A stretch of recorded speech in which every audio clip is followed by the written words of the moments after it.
La historia que vas a escuchar ahora está basada en hechos ocurridos al maestro Chamantirwa, escrita por Jessica Yadira. Serenata en el Panteón. Hola maestro, mi nombre es Berenice. Por medio de este canal pude conseguir su contacto, y es así que comenzaré a platicarle lo que nos está pasando. Mi hermano Antonio y su servidora causamos baja del ejército mexicano, después de haber cumplido varios años como soldados. Somos oriundos del estado de Oaxaca. Con el dinero que nos dio la Secretaría, decidimos establecernos en la Ciudad de México, en una pequeña casa, herencia de unos tíos que ya habían fallecido, y que se encuentra en la delegación Miguel Hidalgo. Teníamos que conseguir trabajo, y la verdad fue algo muy difícil encontrarlo, hasta que entramos en una fábrica de fibras, como empleados de producción, pero con lo de la temible nueva enfermedad, nos quedamos sin empleo, pues la fábrica cerró sus puertas y nos quedamos sin nada. Toño y yo seguimos buscando sin poder encontrar algo, y los empleos que había eran mal pagados, pesados y cansados. Así fue que con los ahorros que tenía, decidí montar una humilde miscelánea y surtir poco a poco de diversos productos. Abrir muy temprano y preparar algunos alimentos para quienes buscan desayunar muy temprano por la mañana. Mi hermano estaba desesperado por no encontrar un empleo que tuviera un sueldo competitivo y seguro. Yo le decía que entre ambos atendiéramos la tiendita de abarrotes y que de ahí poco a poco saldríamos adelante. Pero él, al ser una persona muy diligente, muy trabajadora, decía que tenía que emplearse en algo más, pues no le gustaba estar sin hacer nada. Él cantaba muy bien, y la guitarra sabía tocarla a la perfección desde muy pequeño. Y una mañana muy temprano, con su vieja guitarra al hombro, y una pequeña mochila llena de muchas ilusiones, se disponía a salir. Yo le decía que estaba loco, que no conocía la ciudad, y que era muy pero muy grande. Él decía que preguntando se llega lejos, y que cantaría en el metro, en los microbuses y donde pudiera, para que las personas amables y de buen corazón le regalaran algunas monedas, premiando así su talento y ayudándole a traerlo del gasto. Salió y yo me quedé muy preocupada, pues al ser la hermana mayor, mis padres me lo encargaron antes de dejar este mundo. Pasaron las horas, y yo muy preocupada cerré el negocio, casi a las 11 de la noche. En eso vi que él llegó. Se notaba muy cansado pero contento. Con una sonrisa me dijo: «Ya llegué, hermanita. Mira, no me fue nada mal. Sí es muy cansado ser artista urbano, pero si trabajas bien y eres amable, la gente te premia». Mientras sacaba muchas monedas de su mochila, y orgulloso las depositaba en mi mano. Yo, al verlo tan contento y que se disponía a descansar, me despreocupé y le vi el lado bueno, aquel cantar y lo premiaran por hacerlo. La vida seguía su curso.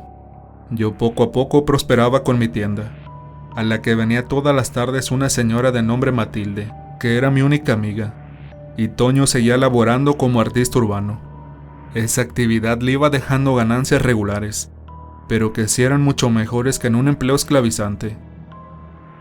Pasaron los meses y una tarde, llegó Toño más temprano que de costumbre. Muy contento, en exageración diría yo.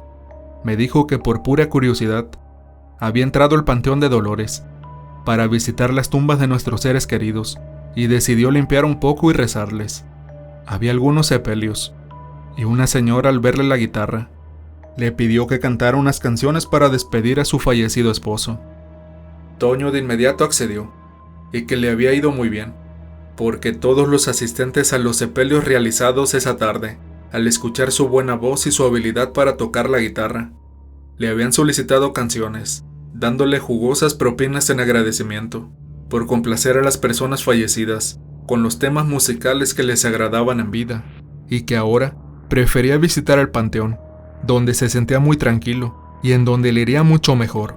Y efectivamente, llegaba a la casa con buenas sumas de dinero, y todo marchaba muy bien.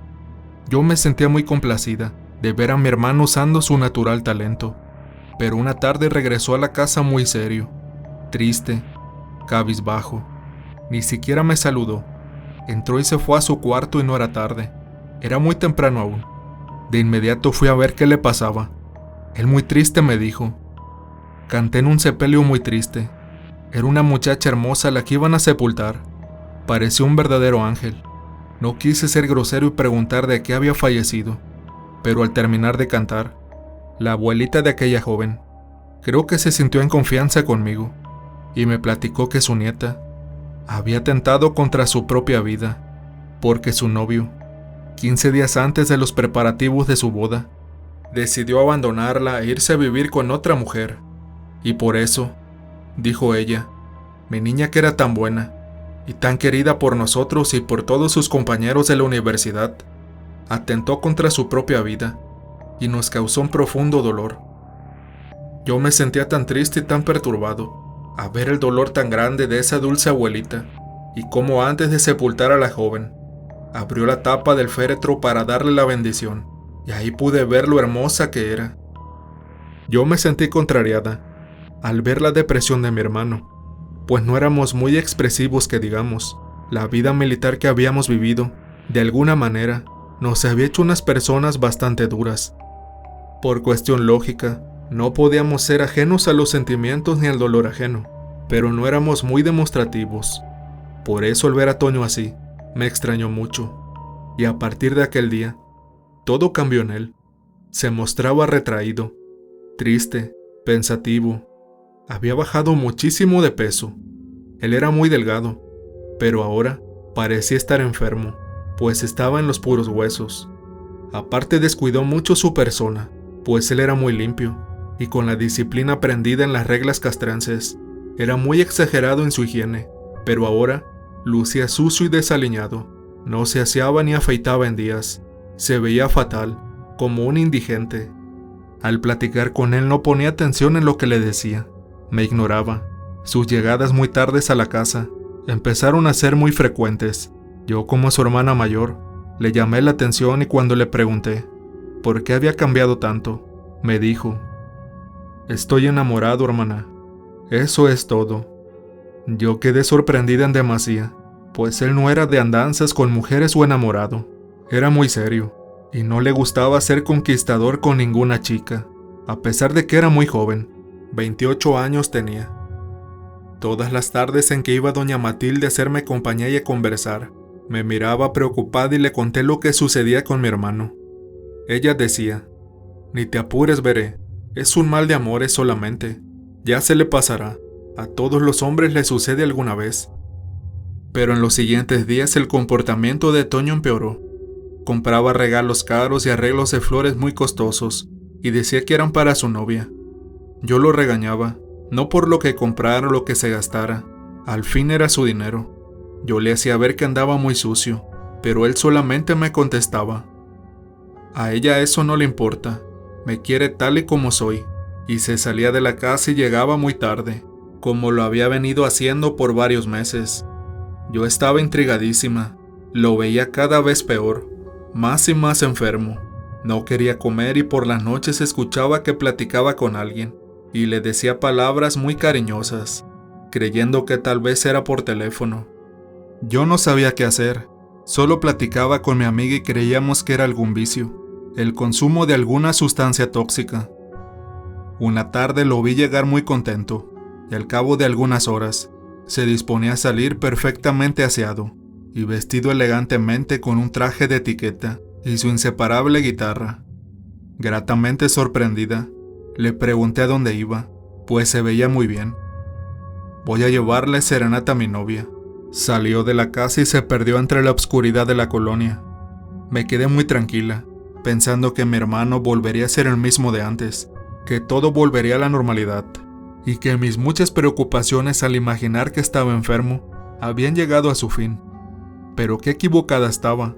Pasó un día sin saber nada de él, y otro más, hasta pasar una semana completa. Acompañada de doña Matilde, empezamos a buscarlo en hospitales, fuimos a delegaciones y a varios otros lugares. No quería interponer una denuncia aún, hasta estar segura de haber perdido la esperanza de encontrarlo con vida. El último lugar en que pensamos buscarlo era el panteón que frecuentaba. Acudimos y la verdad, al desconocer lo grandísimo que era ese cementerio, el encontrar a Toño sería muy difícil, Muy complicado. Un señor de avanzada edad y que era empleado de ese panteón nos preguntó si necesitábamos ayuda. De inmediato le mostré una foto de mi hermano y él lo reconoció, diciendo: «Es el muchacho trovador que aquí canta. Sí sé dónde se encuentra. Vengan conmigo». Aquel amable señor nos condujo hasta una zona bastante alejada de la entrada. Era grandísimo el panteón, y sin la ayuda de aquella persona, jamás lo hubiéramos podido localizar. Encontré a Toño en un estado deplorable, con el antes traje elegante, desgarrado, sucio, como enajenado, cantando con una guitarra carente de cuerdas, los dedos de sus manos reventados de tanto rasguear las cuerdas, que terminaron por romperse. Estaba hincado, sus rodillas heridas, y al mirar a quien le cantaba con una voz ya afónica, de tanto forzarla, vi que en la lápida estaba la foto de una mujer joven y era muy guapa. Yo, por más que le hablaba a Toño, solo decía con una voz quebrada, ronca y apenas audible: «Déjame, que no ves que le estoy cantando a mi novia». Y en un momento de lucidez, se desplomó. Y ahí fue cuando le pedimos al anciano enterrador que por favor nos ayudara. Los servicios médicos trasladaron a mi hermano a un hospital, y el anciano del panteón dijo que mi hermano, todas las noches que permaneció ahí, no paró ningún momento de cantar en la tumba de aquella mujer, y que por su experiencia, pues tenía más de 30 años de trabajar ahí, sepultando difuntos, había notado que la difunta le había robado la esencia de la vida a Toño. A mí eso me pareció muy absurdo, pues yo no creía nada de eso. No me gustaba visitar cementerios, porque me parecía antihigiénico. Además me deprimía bastante. Después de la muerte de nuestros tíos y de nuestros papás, juré que nunca jamás visitaré un lugar así. Pero en esta ocasión, era muy necesario dar con el paradero de mi hermano. Los días en ese hospital fueron muy pesados, tediosos, llenos de estrés. El ir y venir de los médicos, familiares de personas internadas en el lugar, era muy agobiante, y aún más cuando alguien fallecía. Era horrible y muy triste escuchar el llanto de los familiares de quien acababa de partir de esta vida. Yo estaba todo el tiempo nerviosa, me sentía cansada, sucia, hambrienta, y no podía dejar solo a mi pobre hermano. No tenía quien me echara la mano, ahora que lo necesitaba tanto. En eso doña Matilde me llamó a mi celular. Dijo que se quedaría toda la noche, para que yo pudiera ir a la casa a descansar, y pudiera llevar a cabo mis necesidades personales. Agradecida con esa buena señora, en cuanto llegó y pude retirarme, después de mis necesidades más básicas, un profundo sueño me invadió, y plácidamente me dispuse a descansar y a reponer las horas de sueño perdidas. Entre mis sueños creía escuchar que mi celular sonaba, pero que lo ignoraba, pues mi cansancio era demasiado. Desperté ya entrada la mañana y con el sol a todo lo alto. Cuando revisé el celular vi que tenía más de 20 llamadas perdidas de doña Matilde. Imaginando lo peor, me dirigí inmediatamente al hospital. Mi amiga me recibió pálida, asustada, mientras yo la tomaba de los hombros e insistentemente le preguntaba qué había sucedido. Ella me dijo que bajara la voz, que nos sentáramos, pues la gente que ahí se encontraba nos estaba mirando y escuchando. Matilde dijo que por la madrugada, cuando iba por un café para mantenerse despierta y estar al pendiente, vio como una mujer alta, de piel blanca y muy bien parecida, estaba al pie de la cama de Toño y le acariciaba el cabello. Me dijo: «Yo pensé que se trataba de la novia de la que tanto te hablaba, pero cuando la miré bien, era la muerta del panteón, la misma muchacha de la foto que estaba en su lápida». Las lágrimas incontenibles salían de los ojos de mi amiga. Yo no podía creer eso, pero ella no era una mentirosa, y no podía fingir su llanto. Cuando me acerqué a Toño y vi que no reaccionaba, oprimí el timbre de la cabecera para solicitar a una enfermera pronto. Llegó muy rápido una y cuando checó a mi hermano, de inmediato todo un equipo médico ya estaba en su cama. Nos sacaron de la habitación mientras lo reanimaban. Me sentía muy mortificada en aquel momento. ¿Qué era lo que pasaba con Toño? Ni siquiera los médicos atinaban qué era lo que le aquejaba. Después de estabilizarlo, una doctora me pidió unos momentos para platicar y me dijo: disculpa por lo que te voy a decir, pero tu hermano no tiene nada. Ya le hicimos exámenes de todo a todo. Lo hemos checado de pies a cabeza, por dentro y por fuera, y no aparece nada. Esto ya no pertenece a la ciencia médica. Te daré un consejo. Busca la ayuda de algún brujo o curandero, porque esto que él tiene es desconocido para nosotros los médicos. Lo estabilizamos aparentemente, pero todo estaba normal, y la verdad es algo que ya no tiene explicación lógica. Desconcertada por lo que me dijo esa doctora, y aún más sin saber qué hacer o a quién recurrir, quise ordenar mis ideas. Necesitaba pensar y asimilar lo dicho por doña Matilde y por la doctora. Jamás había sido afecto escuchar relatos de brujería o algo parecido, y más por tedio que por ganas. Comencé a buscar en mi celular direcciones de curanderos, y entre mi búsqueda encontré un video que decía: relatos del maestro Chamantirwa. Me pareció un hombre muy peculiar, raro, y que nunca había escuchado.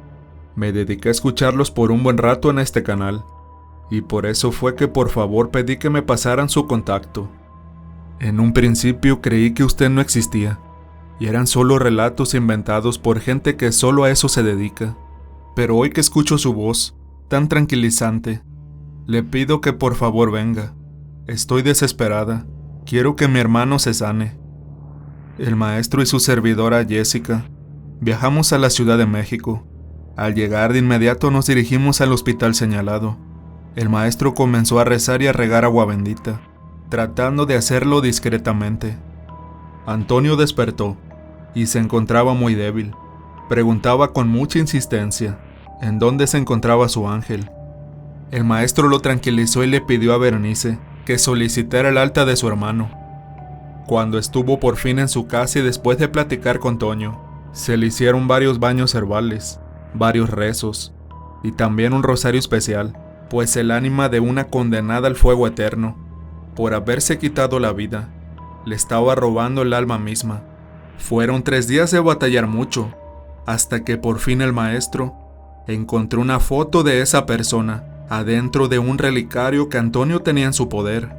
Poco a poco Antonio se recuperaba, y al sanar del todo el maestro y su paciente, fueron al cementerio para regresar aquel objeto y liberar a Antonio para siempre de aquella terrible pesadilla, pues un alma condenada al tormento eterno quería llevárselo con ella para siempre.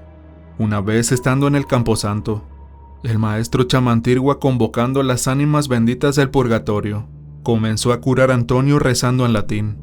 Las cosas que se veían eran aterradoras. Antonio empezaba a convulsionarse.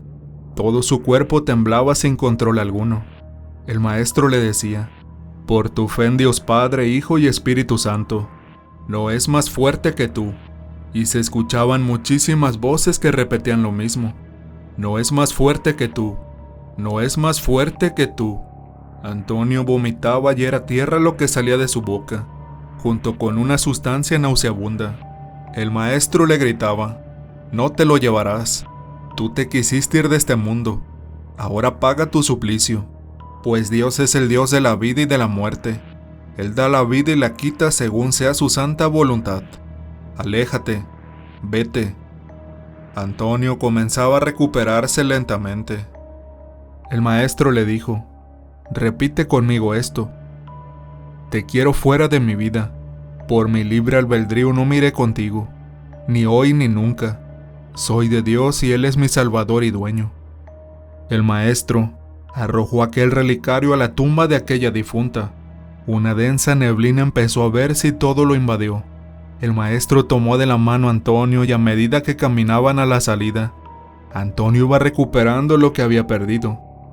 Hoy, después de haberlo ayudado, él está muy bien, y Berenice muy tranquila, gracias a Dios y por supuesto también al maestro.